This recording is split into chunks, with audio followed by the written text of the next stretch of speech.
همیشه با خودم فکر میکنم که دلخوشی پدرم چیه؟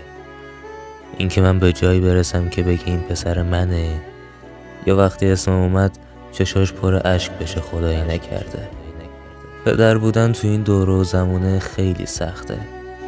پدری که 30 یا 40 سال کار میکنه تا نون ببره سر سفره خانوادهش، بعد بچهش با پررویی تموم برمیگرده و میگه که پدر فلانی براش مغازه زده، پدر اون یکی براش ماشین خریده، این یکی اونجوری کرده، اون اونجوری کرده.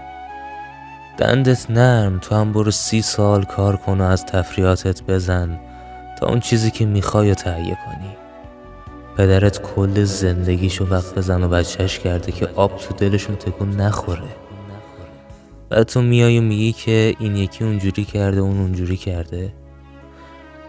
کاش یکم درک کنیم پدرامونو. ما که نمیتونیم هیچ جور زحماتشون رو جبران کنیم، ولی میتونیم یه درد نذاریم رو درداشون، مگه نه؟